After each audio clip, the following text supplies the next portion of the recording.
আমি শিপ্রা মজুমদার ডেলি ব্লগের পক্ষ থেকে শিপ্রা মজুমদার। র্যামেলের ঝড়ে আমরা একদম ঘরে বন্দি হয়ে বসে আছি। আর দেখো প্রচণ্ড ঝাপটা দিচ্ছে বৃষ্টির, আর তার সঙ্গে ভীষণ পরিমাণে ঝড় দিচ্ছে। তাই যতটুকু পারছি সারাদিনে আর অন্যান্য কিছু দেখাবো না, এই ঝড় ঝাপটা এইসব দিয়েই আজকে ব্লগটা আমি তোমাদেরকে দেখাবো। তাহলে এখন থেকে এইটাই দিয়েই শুরু করলাম। এই যে ছবিটা তোমরা দেখতে পাচ্ছ, এটা হলো গতকালকের ছবি। এখন মানে ধীরে ধীরে আকাশের কালো মেঘের ভর্তি হয়ে যাচ্ছে, ঢেকে যাচ্ছে। আর দেখো হাওয়া রীতিমতো ছেড়ে দিয়েছে। আকাশে কত মেঘের ঘনঘটা। এখন হাওয়া আছে কিন্তু সেরকম তীব্রতা ধারণ করেনি। তার কিছুক্ষণের মধ্যে বৃষ্টি নেমে গেল। বেশ ভারী ধরনের বৃষ্টি হচ্ছে।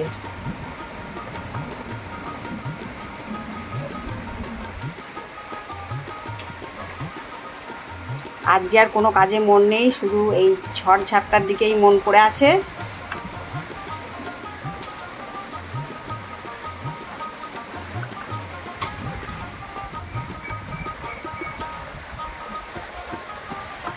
তোমরা নিশ্চয়ই আওয়াজ পাচ্ছ, তীব্রতাটাও বুঝতে পারছো কীরকম।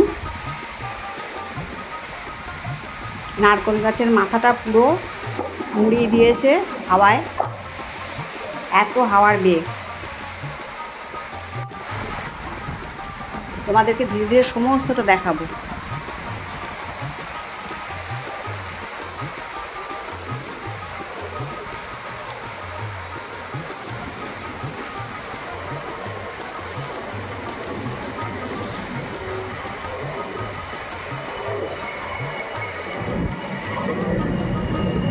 গত আমফানে আমাদের ভীষণ ক্ষয়ক্ষতি হয়েছিল এই দিকটায়, সেই জন্য আমরা আগাম প্রস্তুত নিয়ে নিচ্ছি। গত বছর আমাদের এই যে ওয়াশিং মেশিনটা, সেটা প্রায় উল্টে ফেলে দিয়েছিল। তাই আগের দিন তো আজকে, তাই সেই জন্য আমরা ওয়াশিং মেশিনটাকে ঘরে ঢুকিয়ে দিল তোমাদের দাদাভাই। আর এই যে কাচের জানলাগুলো খোলা ছিল, সেইগুলোকেও ঝেড়ে মুছে পরিষ্কার করে নিচ্ছে। এইগুলোকেও ঢুকিয়ে দেবে।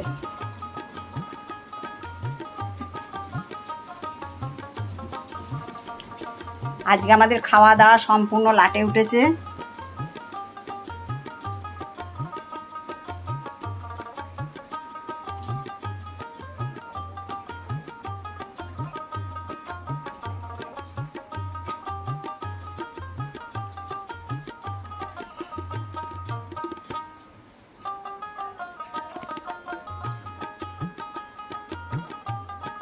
আমরা যেহেতু উত্তর 24 পরগনা থাকি, প্রচণ্ড ঝড়ঝাপটা মানে আমাদেরকে সহ্য করতে হয়। আমফান, বুলবুল, এই ঝড়গুলো আমরা বিভৎসতা দেখেছি। আগাম সতর্কতাটা একটু নিয়ে নিচ্ছি। আমাদের একটা চিলেকোঠা ঘর আছে, এটা 3.5 তলা বলতে গেলে। এই চিলেকোঠা ঘরের মধ্যে ওই কাচের জানলাগুলোকে রেখে দিচ্ছি।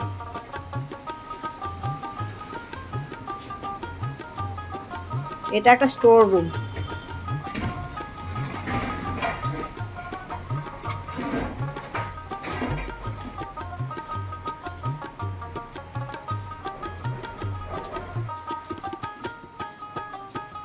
এইভাবে ধীরে ধীরে সমস্ত কাচের জানলার পাল্লাগুলোকে সব ঢুকিয়ে নিচ্ছে।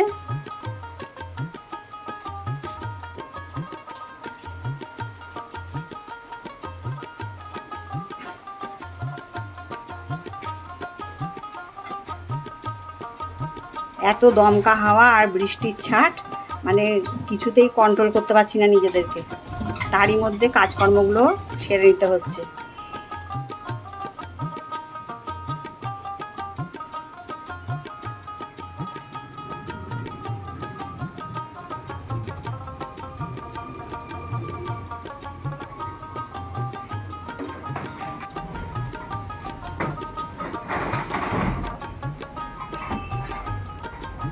এই দরজাটাকে পরে সরিয়ে রাখা হবে, কেননা এগুলো টপগুলোকে ভেঙে দেওয়ার চান্স থাকতে পারে, ওই জন্য। একটু শুয়ে দিলে হয় না? শুয়ে দিলে হয় না?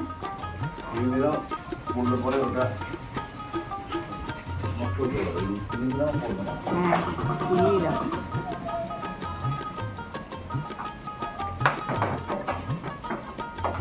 গত আমফানে বিরাট বিরাট গাছ আমাদের বাড়ি ফেলে দিয়েছিল। আশপাশ অঞ্চলে প্রচুর ক্ষয়ক্ষতি হয়েছিল। কত কাজ বাড়ে বাবা।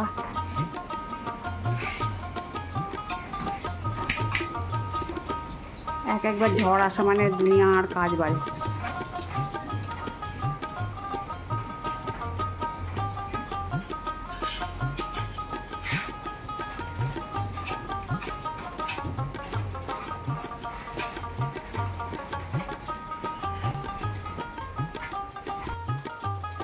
একটু ঝাঁটপাট দিয়ে পরিষ্কার টরিষ্কার করে নিচ্ছে এই পাশটাও, কেন জানি পরে আরও নোংরা হবে।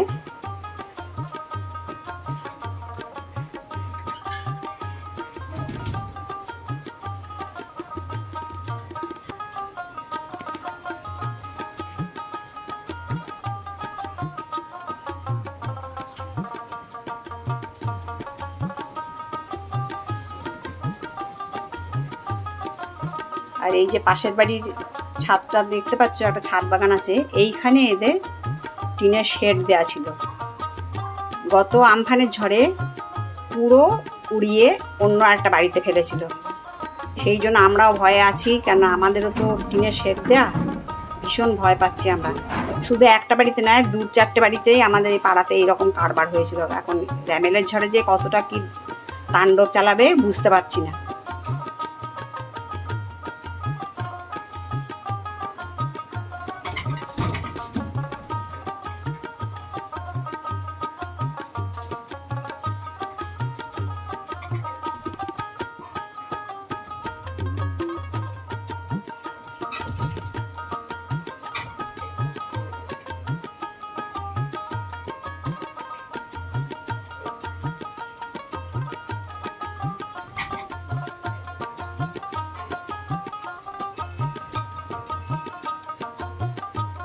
বাড়িতে আর কোনো কাজে মন দিতে পারছি না।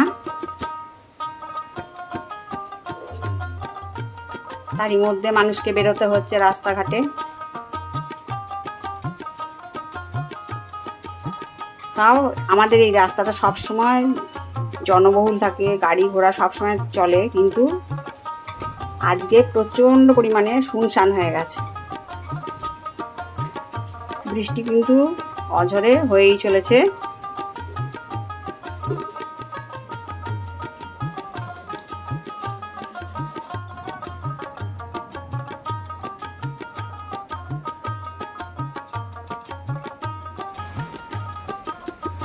পাশের গাছগুলোকে লক্ষ্য করো, পাতাগুলোকে পুরো মুড়িয়ে দিয়েছে,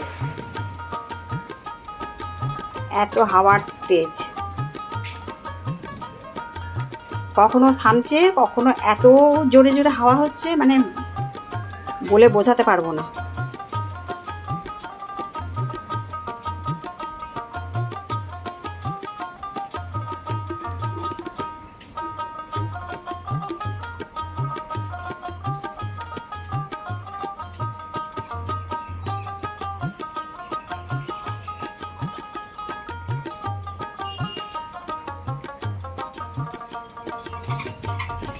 আর ওইদিকে কোণের দিকে দেখছো গাছ আছে, ওইখানে বিশাল বড় একটা কাঁঠাল গাছ ছিল, সেটাও গত বছর ঝড়ে ফেলে দিয়েছে।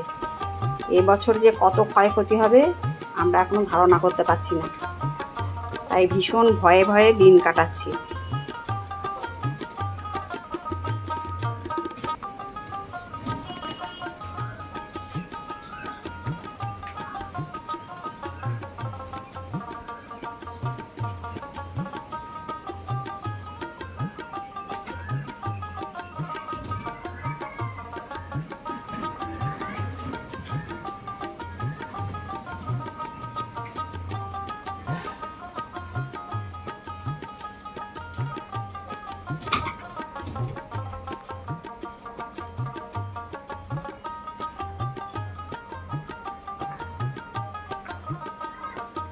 যাই হোক, সারাদিনের কাজকর্ম সেরে টুকটাক এখন রাত্রিবেলা হয়ে গেছে।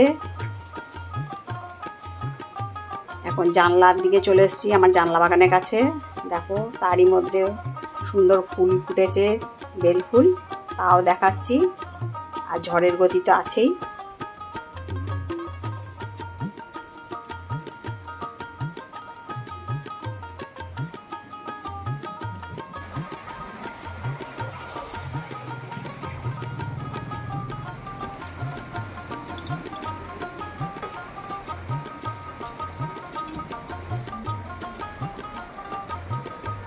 অফিস থেকে তো আবহাওয়া দপ্তর থেকে বলেছে যে ঝড়ের গতি মানে প্রচণ্ড থাকবে আর ভারী বৃষ্টি হবে। এখন তো ভালো রকম বৃষ্টি পড়ছে। এখন প্রায় রাত 1:30। ভয়ে আমরা ঘুমাতেও পারছি না। মাঝখানে লোডশেডিং হয়ে গেছিলো, আবার একটু কারেন্ট এসছে।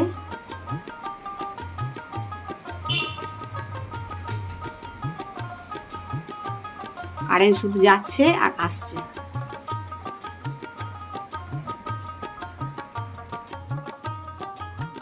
চারদিক দেখো অন্ধকার হয়ে গেছে। নারকেল গাছের মাথাগুলো দেখে বুঝতে পারবে কেমন হাওয়া দিচ্ছে।